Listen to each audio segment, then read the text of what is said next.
Good morning, good evening, good afternoon, everybody. Welcome back to the People Speak radio show. I'm your host for tonight, Steve Johnson, filling in for Sophia Ray. The People Speak show normally airs every Tuesday, 6 to 7 p.m. Pacific and 9 to 10 p.m. Eastern on BBS Radio Network. You can participate during the show with calling questions for the guests toll-free in the USA and Canada on 1-888-429-5471. This is a fantastic show tonight. I'm more excited than Cheech and Chong in a bong shop. We're talking to an amazing special guest right here. He's a professor of philosophy, religion, and theology, and has published over 32 books. We're talking tonight to Professor David Ray Griffin. Welcome to the People Speak show, Professor Griffin, sir. Glad to be with you. We'll be taking audience questions after the first half hour, but my first question to you tonight is, why suddenly a book about God? Why suddenly?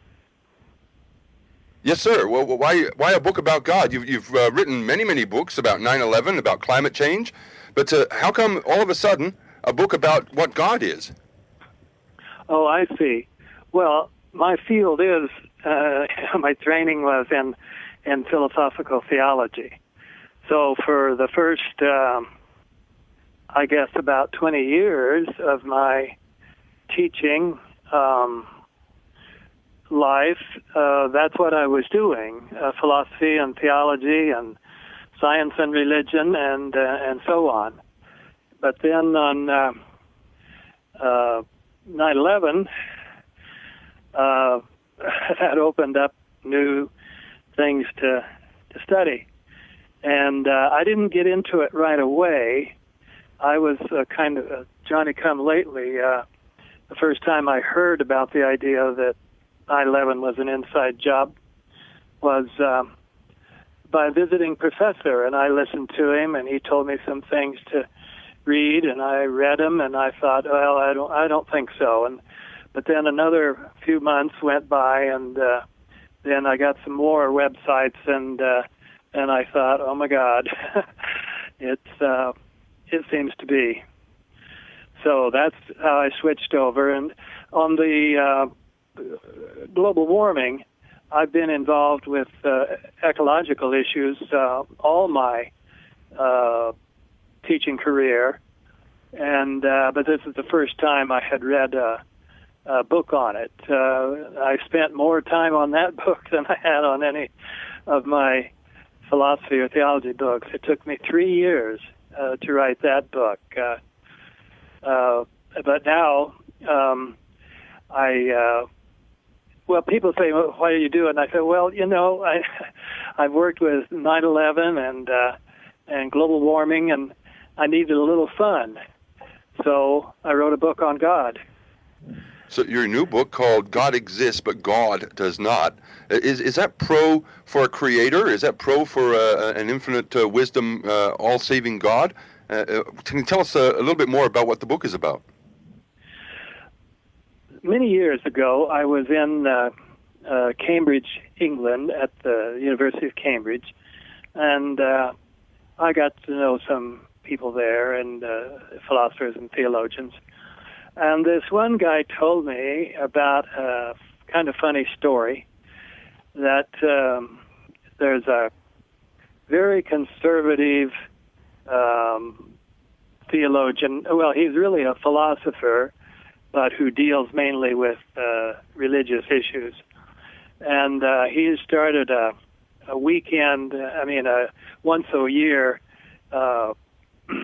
discussion group. And as the discussion was going, one of the other fellows said something this one didn't like, and he said, are you talking about God? Are you talking about Gawd? And that's how I spelled, pronounced Gawd. But I reverse it. He believed that Gawd, the traditional all omnipotent being, is the true God, and I argue that it's not. And so the first 6 chapters in my book explain my reasons why I think God does not exist. would that be in reference to some sort of Santa Claus type guy who sits on a big chair and judges people if they're being good or bad? Is that in reference to that kind of man-made concept of a God? Well, that would be one version of it, but of course there are many, many versions of traditional theism, but they all share the view that God is omnipotent, meaning that God can do anything, and if it's a coherent idea, and so that raises a tremendous problem of evil, and that's probably for most people who become atheists. That's the main reason, because they just look and say, well, look at all that's going on in the world and all the suffering and girls being raped and countries being taken over and on and on and on. And they finally decide, well, there just can't be an all-powerful deity who is good. Now, if there's a deity that's evil, well, then maybe so, but that's not what most people believe. So right. That's the first chapter in my book, deals with the problem of evil, and that's the problem I've dealt with the most. I've written 2 full-scale books on it and written all sorts of essays. Another reason that intellectuals reject belief in God is the doctrine of scientific naturalism. And that's the view that just what it sounds like, naturalism as opposed to supernaturalism. And most people have understood the word God to signify an omnipotent one who can interrupt the laws of nature. That's the basic idea there. And so there are a lot of scientists, particularly biologists and physicists and chemists, who say, well, belief in God is just impossible, because we now know that there are no miracles in the sense of interrupting the primary basic laws of nature. And so then I have 4 other chapters on that: the doctrine of evolution, and of course that's been the big public controversy in the culture. And then consciousness. Some people believe that it would be impossible for a naturalistic evolutionary theory to produce beings with consciousness.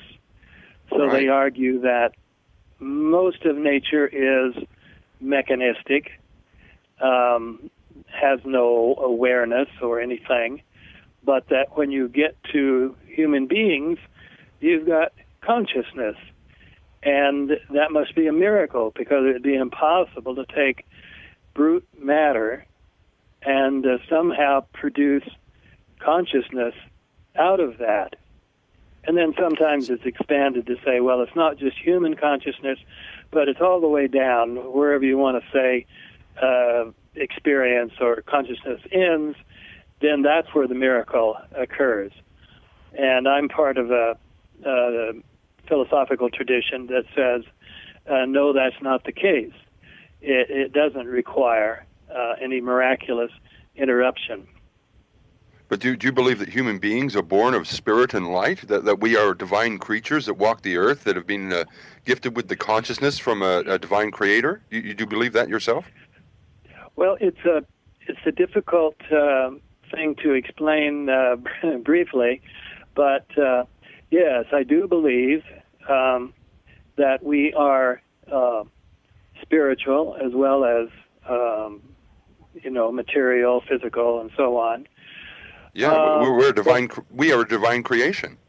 Yeah, that leads you into my second part of the book, which argues why God does exist. And there I have 8 chapters. So I had 5 chapters explaining why Gawd does not exist, but 8 chapters explaining why God does. And a couple of those are that, more than 2. We're moral beings, and we know of moral principles. And from a purely materialistic, neo-Darwinian point of view, that must be just nonsense. It's just the idea is that we've just invented morality. It's not that we have any awareness of moral principles. And I argue that's not true. And then another chapter deals with logic. How do we have the capacity for logical thought? And most philosophers say, well, we just have it. We can't explain it. And then how can we know of truth and pursue truth? And then my favorite chapter deals with mathematics. Because nobody, these philosophers who say, well, morality is just a myth, and logic we just invent, and truth we just invent. But mathematics, physics is entirely based on mathematics. And so they say, well, we make one exception here to our materialistic view of the world. We say, okay, there's matter, and then there are mathematical principles. Principles. Yeah, or laws. The very fundamental principles, or the building blocks of life, which is the Fibonacci sequence, which in itself is a mathematical formula. Does that not to give some cause to think that the eternal Creator that created everything may in fact be a universal force that actually drives hurricanes and drives the spiral nature of actual galaxies? Is it not possible that's the same energy we're dealing with, Professor? Yeah, it's all one kind. Energy is energy, and so there's great truth in what you say. I then get to the last chapters of the book deal with the metaphysical order, the cosmological order, and the teleological order, and that's the most interesting one. We have an Ian with us. Ian on line 3. You're the only one who hears this. No worries. It's called the doctrine of fine tuning. I don't know if you've heard that term before, but it's that all the elements of nature, all the atoms, all the molecules, and so on, they are amazingly tuned to each other, so that if you had, let's take gravity.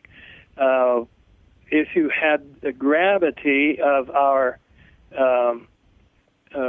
Earth be a little stronger, it would not have been able to produce life. So this is called, the fine tuning for life. And so, whereas during the atheistic ascendancy in cosmology, they thought, well, these things just kind of happened, and we're lucky to be here. It's just a big lucky chance. But now you've got more and more physicists and cosmologists saying, no, there's more to that. But somehow it's very mysterious, but somehow the principles, the fundamental elements of nature are tuned in such a way as to make life possible. And that's a gigantic change from the materialistic worldview, which many scientists still hold it. That's still the dominant view, but it's moving in this other direction to say, no, it's not just material stuff, because this material stuff is organized according to very precise ratios. And like if you had the ratio of gravity being a little bit different, a little larger or a little smaller than what it is, it's in a any very of the others, none of this set type of life would parameters. life would not have been possible. Right. And so that's the final chapter of my book, and I think for most people that'll be the most interesting chapter if they've not already read about fine-tuning before, because it almost makes it necessary to believe in some sort of divine being, certainly a divine being. There's a very famous professor from about 30, 40 years ago, and he was an absolute atheist, and he would not even use the term the Big Bang for the beginning of the universe, because he said, well, that kind of sounds like the book of Genesis, sounds like the omnipotent God bringing us into existence. So he wouldn't use that term.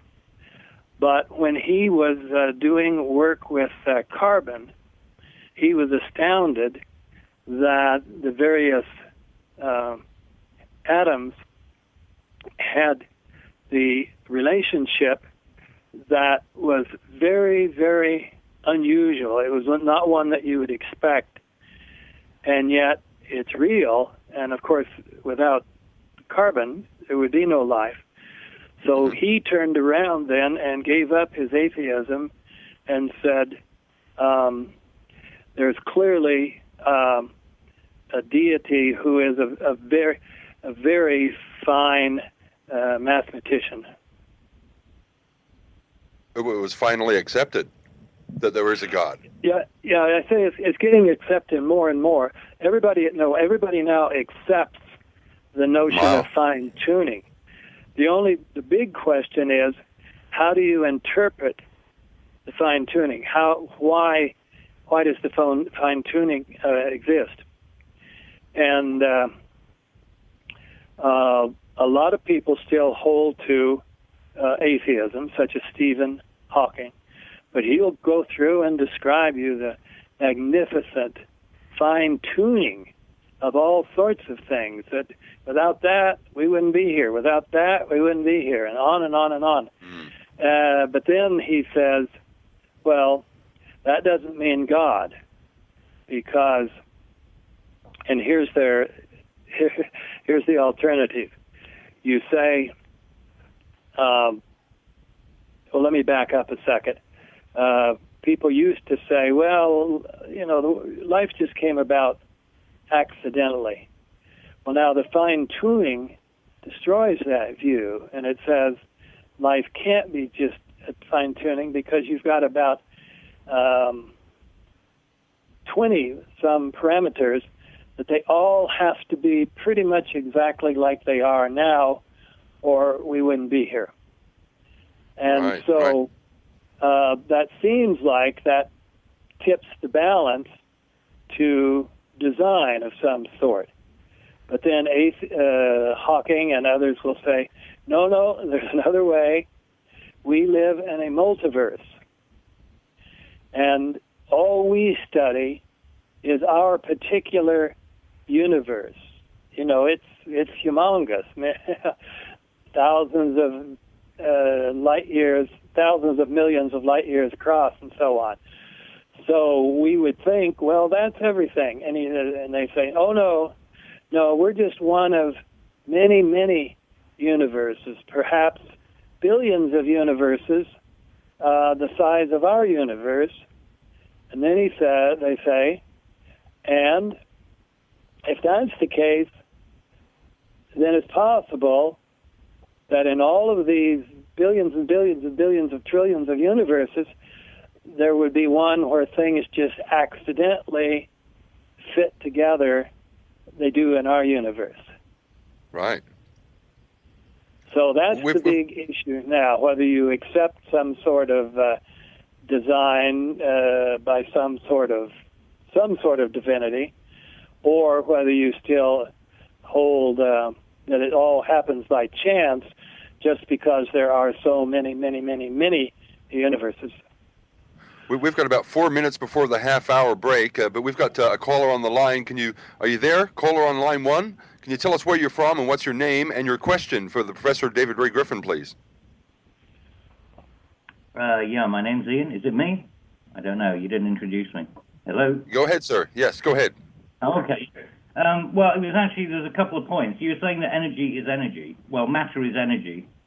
But you also have dark energy, and you have dark matter, right? So energy isn't just energy because you also have dark energy. So they actually exist in two states. Yeah. So it's not. What I mean is energy and matter are interposable. So you can say everything is energy or everything's matter, and that some of it takes the form of what we would normally call energy. Well, matter is energy. Matter is coherent energy in and of itself. But the main question I wanted to ask you is, I mean, the thing is that you can say there is God, and you're saying about the tuning. When you're saying about, if you look at, say, Lawrence Krauss, which is, the universe from nothing, the fact is that it's not about fine-tuning. The universe may have exploded and contracted and then re-exploded again until the physics was right in order for the universe to actually be established to where we are. And let's not forget that the universe isn't perfect. It's expanding infinitely, if we believe that what's currently being proposed. So the universe isn't perfect because we're all going to end up in pure darkness and everything will just end up, turning into nothingness. Wait, well, what's your question, Ian? Universe. So what's your question? The question is, if there is a God, then and this fine-tuning idea, then where is the actual engagement? Because it means that you actually have a God. You believe that there is actually a God who's actively engaged in the human experience. Well, not only in human experience, but in all experience and in everything. So this is the view that that God is the mind of the universe. Let's put it that way. And so everything from quarks to human beings are influenced by God, and in return, this is a distinctive aspect of the particular kind of theology that I espouse, which is called process theology. The world, in turn, has influence back on God. So it's an interactive universe. So you think that God really is about us, not about the universe itself, the grander scheme of things, the entire other galaxy, trillions of other stars, and it's all about us?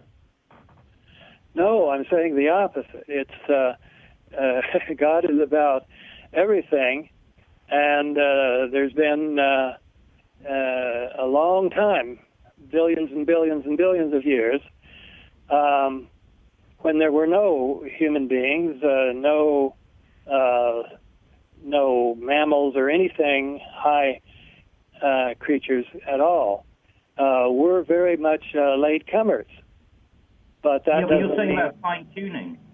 Isn't the fine-tuning about how we came about? Well, no, not just that. The fine-tuning is for the creation of a universe in which life can develop. And so you obviously could not have biological evolution that could lead to some being such as us unless you first had life.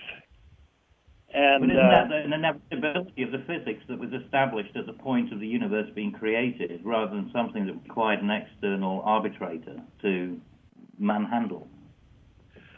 No, I understand that the word God has all these connotations for people because of the traditional view of God. And but my school of thought thinks about God in very different ways than that. Okay. Well, that's those questions I had. I appreciate your responses. Thank you. Thanks very much for your questions, Ian. Please do stick with us, Professor David Ray Griffin. This is the People Speak Radio. We're coming to you live across America and across the internet in real time. And we'll be right back with our guest and audience questions after this short message break. You're listening to the People Speak Radio Show, coming to you live across America and across the world in real time on the BBS Radio Network. I'm your host for tonight, Steve Johnson, and we're back with our very special guest, Professor David Ray Griffin. Welcome back there, Professor, sir. Thank you. Have you had much harassment or derision from anyone over the years because of your research field and the stuff that you've been publishing, especially about 9/11? Have you had any backlash from anybody about that in the past? Oh, sure. That's it's been the most controversial issue in the political world. Probably, it doesn't come. Nothing else comes close to the type of energy, pro and con, that's been expressed about 9/11. So a lot of harassment from all over the field. Oh, sure, and you get ridicule, you get people satirizing you and ridiculing you, but you just go with what you think is the truth, and try to explain. Most of them won't listen, but I've written. Prior to my next book, I've written 11 books on this subject, so I've tried many different ways to try to break through, and it does work. I mean, several people. Well, let's put it this way: when I started, there were very few intellectuals, professors and other kinds of teachers involved in 9/11, and then I published my book, the very first of 2004, the New Pearl Harbor, and then I wrote another book that responded to the 9/11 Commission report, and I called it the 9/11 Commission Report: Omissions and Deletions, and then another fellow and I put out a book on intellectuals in relation to 9/11, and that really set things going. And then I got invited to speak on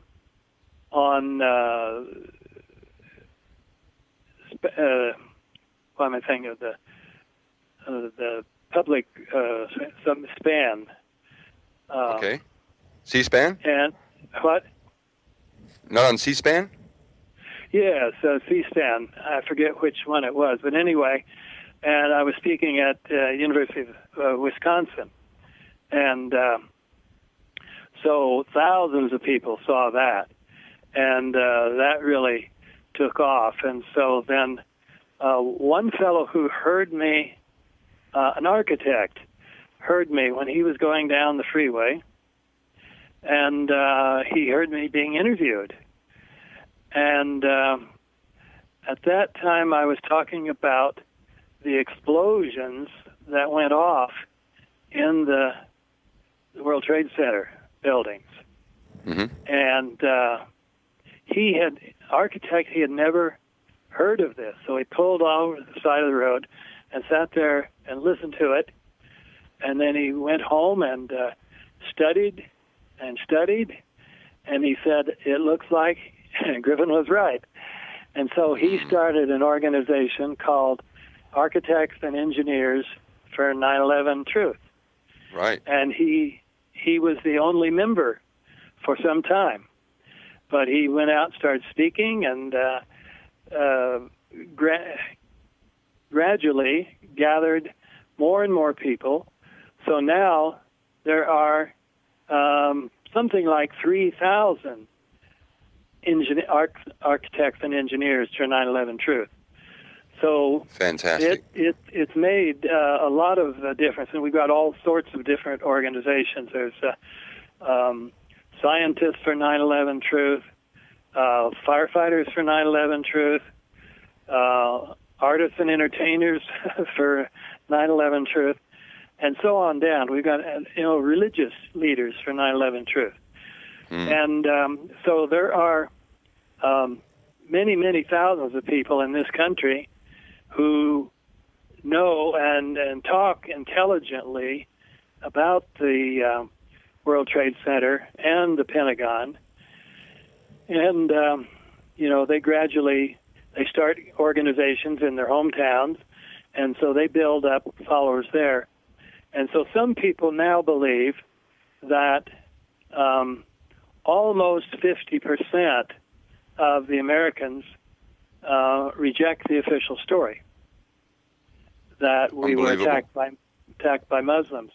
But of course, you won't hear this in the mainstream press, and they just keep, calling us churning out the same garbage. Yeah. Listen, Professor, we've got a couple of callers on the line. We've got John from Massachusetts on line 2. Are you there with your question, John? Ready for the professor? He just hung up. Okay, we got Mike on line 3. Are you there, Mike? Yes, this is Mike in California. Professor Griffin, I'm an agnostic, and recently I heard on the People Speak another professor who spoke about the 6th mass extinction crisis caused by humans. And I'm thinking it doesn't matter if you're an agnostic, atheist, or God believer. I think the human race needs help. So no doubt. It's my hope. It's my hope there is some kind of God, that it is interactive and compassionate and won't let us destroy ourselves. Have you heard about the 6th mass extinction? Where do you think the human race is headed? Sure. Special destiny or what? Oh no, that's there was a major book out just this last couple of years ago called The 6th Extinction. And the problem is we're well into this next extinction, and so that's why I wrote my book on global warming called Unprecedented. Can the human race survive the CO2 carbon dioxide crisis? So yeah, I think it'd be very late. So the next people in the next 20, 30, 40 years are going to have an increasingly difficult time living on this planet. And Dr. Griffin, wouldn't you say it would be better to characterize, maybe even for a title, can the human race survive its own presence and behavior? Because even if we solve the global warming, I mean, there's so many other things this species is doing, overpopulating, overdeveloping. I mean, it's not just the global warming or the climate change. I mean, there's so many things on so many levels that are causing this mass extinction. I mean, it's the species itself. The problem is us. Well, there's no doubt about that. We're the ones who caused the global warming. And the other major threat if we're talking about total extinction of humanity, the other major threat, of course, is nuclear war. And unfortunately, our people in Washington are starting to get very crazy, I would say. They're just mad, threatening Russia and trying to, crowd them into a smaller and smaller area. And Putin has said, one can only take so much. So we've got lots of threats. So you mentioned overpopulation. Sure, we became aware of that about 30-some years ago, and we've done absolutely nothing to slow it down. So, and then some would say, well, okay, so why doesn't your God take care of this? Well, that's the title of my book, the difference between God exists, but Gawd does not. God is the omnipotent being, imaginary being, but a lot of people believe in it, that could, at the last minute, just pull us out of the danger. And so I've written quite a bit. And in fact, the last chapter of this book deals with this question of why it's important that God, not Gawd, exists. Because many of our people in the Senate and the House of Representatives, they believe that theology, or the theology that I call Gawd, and so they say there's no sweat. We don't have to worry about it because God won't let us die. God won't let the human race. And so that's a very dangerous belief, and unfortunately, particularly in the United States of America, a large percentage of our people believe that. Wow. Thanks very much for your questions there, Mike. Thank you. Professor David Ray Griffin, I have a question. Have you done any research into Bruce Lipton's work on fractal evolution? After watching his video series, to me, it's very clear that the creative process behind our very basic human cells is more of a divine work than any kind of mathematical equation. It's right down to the very spirit. Have you read much or studied much of Bruce Lipton's work in the past? No, I've studied somewhat of that line of thought, but I haven't heard of him. No. Right, fractal evolution. That was really a very spiritual piece when he broke down the human cells and the functions behind them, and how they're based on a very unique human process that could not have been replicated in anywhere else in nature. It really is. It's mind-boggling at the same time. It pulls on the spirit that we are a unique and divine spirit that cannot be recreated in any laboratory. Would you contend with that idea, like with your belief in God? Oh, sure. That would fit with my belief in God. Yes. Wow, I highly recommend Fractal Evolution then to see as a video series, because it does touch on a lot of this stuff. Greg Braden as well. I don't know if you know of his work on science, the miracles of science, how he breaks down the whole spiritualism and how it works in with shamanism as well. These people have been studying this for so long and so many centuries that they really have a grasp of some of the groundbreaking quantum stuff that the professors and scientists everywhere are starting to come into. They're starting to come into the whole shamanistic line of thinking, because that's where the basis of particle physics is belonged within mankind, within all the teachings from word. Have you done much research into the indigenous Dreamtime legends, for example?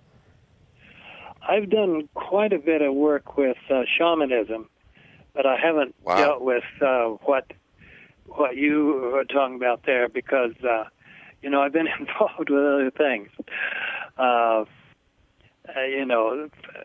Working on 9/11 was a full-time job for about 7 or 8 years of my life, and then 3 more years went into this book, Unprecedented, on global warming, and it hasn't left me time to study lots of the new things that have been developed in many of them just in this century.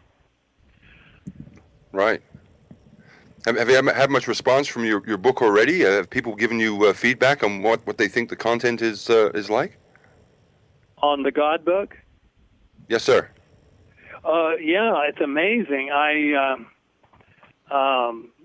get a lot of emails saying great book, things like that. But then some people write little reviews for Amazon.com, and the first 7 reviews that I got were so outstanding that I put them together, parts of each of them into a little document and put it on, sent it to my, I've got a pretty big list of people I send things to, and people were rather just amazed at how I got, so many great reviews in just the first 7.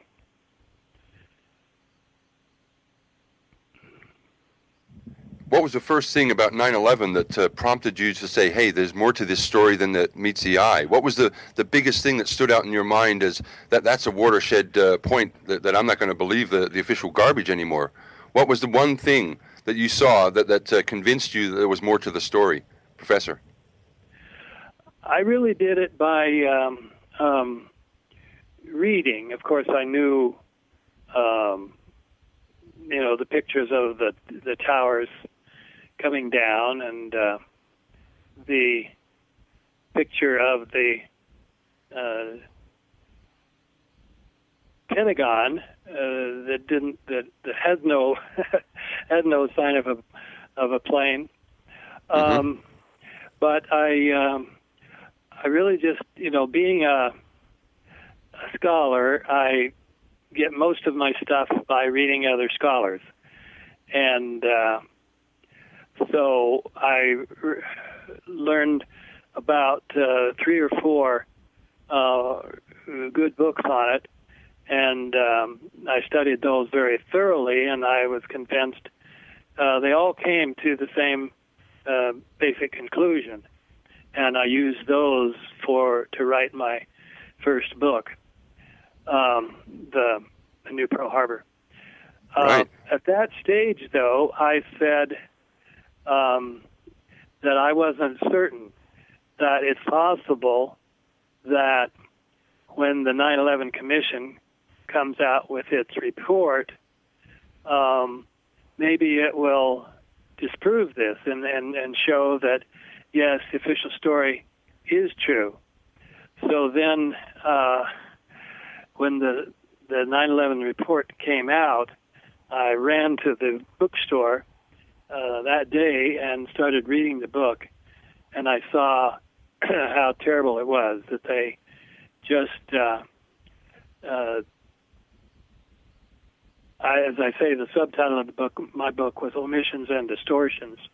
And they just omitted about 95% of the evidence that shows the official story is false, and then about 5% of that evidence they distorted. So they did mention it, but they distorted it.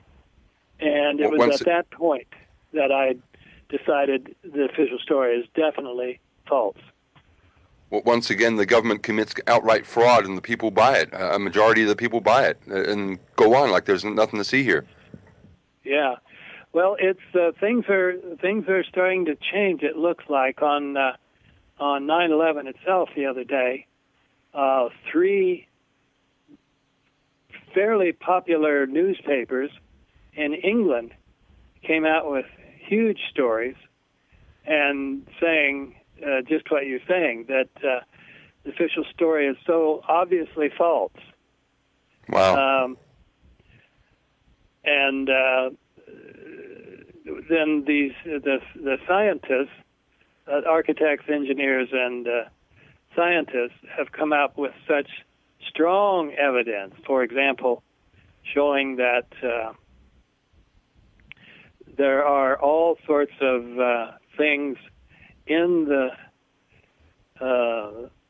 dust of the World Trade Center, so much iron, which would come either from iron or come from steel, and there's no way that could have just been there naturally. It had, I forget the figures, but something like 60 times more iron in the dust than it should be. Than there should be, yeah. Wow. And there's just no way they can explain it, so they just they just ignore it. And so they just hope that they'll just keep writing their papers in the New York Times and so forth, and we'll say we're a bunch of conspiracy theorists, and right. And none of that's true. And so it's been a long battle. I wrote so many books because, so I wrote that book against the 9/11 report. Commission report, yeah. Yeah, and so then they would come out with something else to counter that. I mean, they wouldn't refer to my book by name or refer to me by name, but they invented new things to make it seem like, well, maybe what I said wasn't true. So then I would respond to that book, and it just kept going back and forth. So I had thought I would only write the one book, and I was going to go back to my normal work. But it didn't work out that way. You know, one of the watershed moments for me on 9/11 was realizing that 11 floors a second came down, that the whole 110 floors came down in approximately 10 seconds. That for me was like that there's more to this story. That's not demolition. There's no pancake. There's nothing there to see. Everything was obliterated. The entire acreage of concrete was pulverized into dust, and as you're saying, into iron spherules as well. That requires an amazing amount of force externally to accomplish that. That sort of blast pressure is a similar sort of blast radius that I've seen in photographs of next to the Sari Club in Bali in 2002. Approximately one year, 1 month, and 1 day after 9/11, strategically, numerologically, quite significant, in fact, because they used the same device on a crowded nightclub where 100 people were vaporized instantly with nothing left to see of them.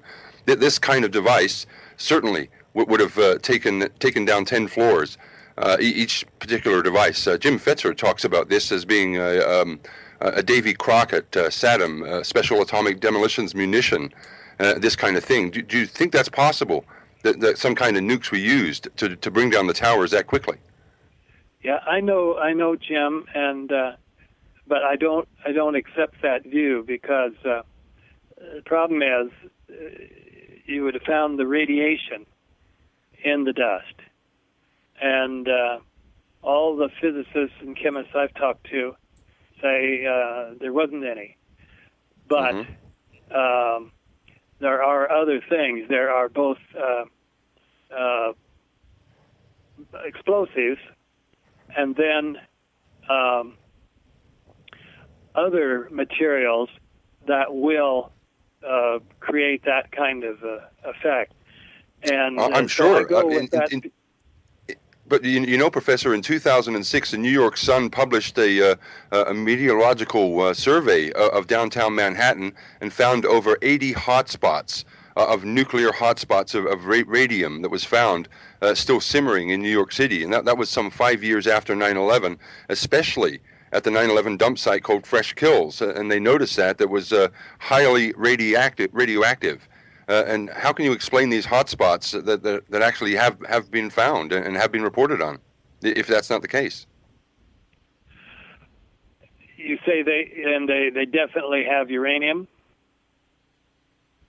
Traces of radium were found, and these are usually associated with the smaller yield micronukes that have been used.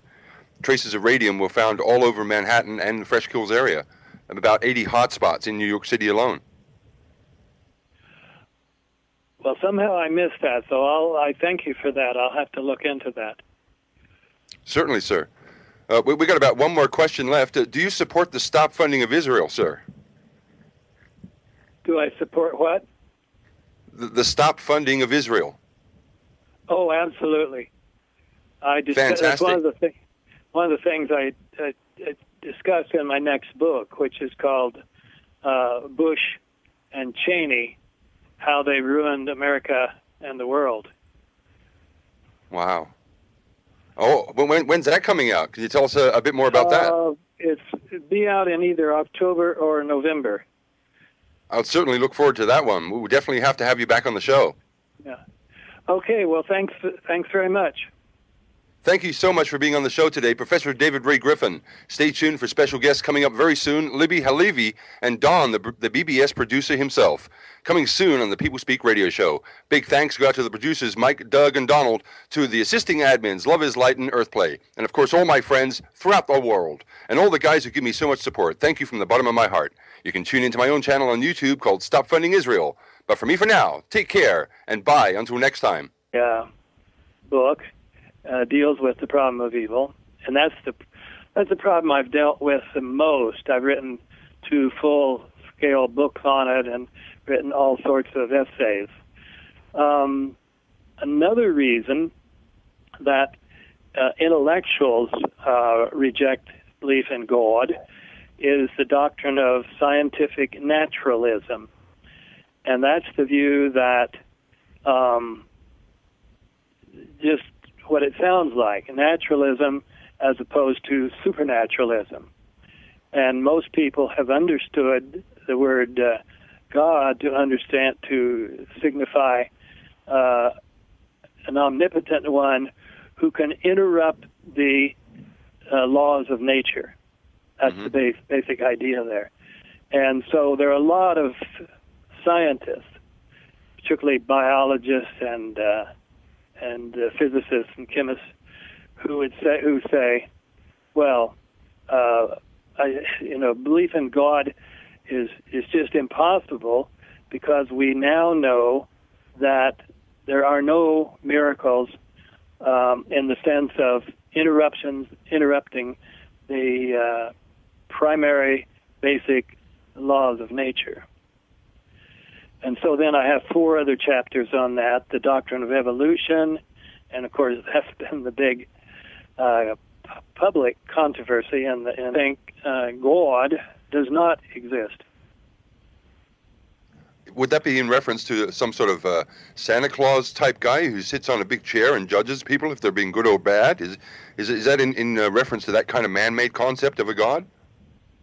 Well, there are. That would be one version of it, but of course there are many, many versions of traditional theism, but they all share the view that God is omnipotent, meaning that God can do anything, and if it's a coherent idea, and so that raises a tremendous problem of evil, and that's probably for most people who become atheists. That's the main reason, because they just look and say, well, look at all that's going on in the world and all the suffering and girls being raped and countries being taken over and on and on and on. And they finally decide, well, there just can't be an all-powerful deity who is good. Now, if there's a deity that's evil, well, then maybe so, but that's not what most people believe. So that's the first chapter in my that opened up new things to study. And I didn't get into it right away.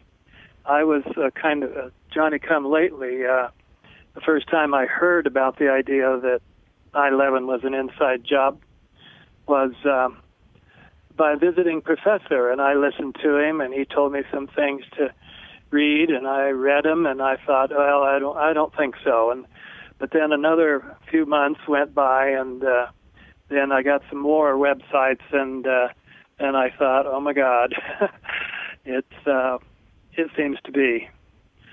So that's how I switched over. And on the global warming, I've been involved with ecological issues all my teaching career, and but this is the first time I had read a book on it. I spent more time on that book than I had on any of my philosophy or theology books. It took me 3 years to write that book. But now, well, people say, well, why do you do it? And I say, well, I've worked with 9/11 and global warming, and I needed a little fun. So I wrote a book on God. So your new book called God Exists, but Gawd Does Not. Is that pro for a creator? Is that pro for an infinite wisdom, all-saving God? Can you tell us a little bit more about what the book is about? Many years ago, I was in Cambridge, England, at the University of Cambridge, and I got to know some people there, and philosophers and theologians. And this one guy told me about a kind of funny story that there's a very conservative theologian. Well, he's really a philosopher, but who deals mainly with religious issues. And he started a weekend, once a year discussion group. And at as the discussion was going, one of the other fellows said something this one didn't like, and he said, "Are you talking about God? Are you talking about Gawd?" And that's how I pronounced Gawd. And but I reverse it. He believed that Gawd, the traditional all omnipotent being, is the true God, and I argue that it's not. And so the first 6 chapters in my book explain my reasons why I. Good morning, good evening, good afternoon, everybody. Welcome back to the People Speak radio show. I'm your host for tonight, Steve Johnson, filling in for Sophia Ray.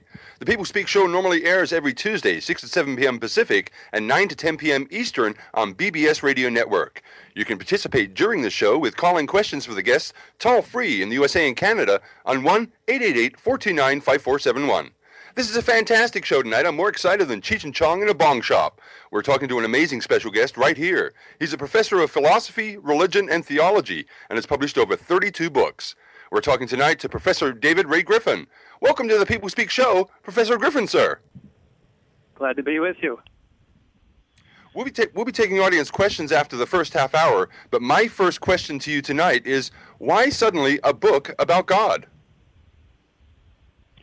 Why suddenly? Yes, sir. Well, why a book about God? You've written many books about 9/11, about climate change, but how come all of a sudden a book about what God is? Oh, I see.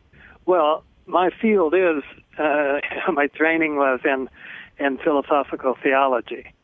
So for the first, I guess, about 20 years of my teaching life, that's what I was doing, philosophy and theology and science and religion and so on.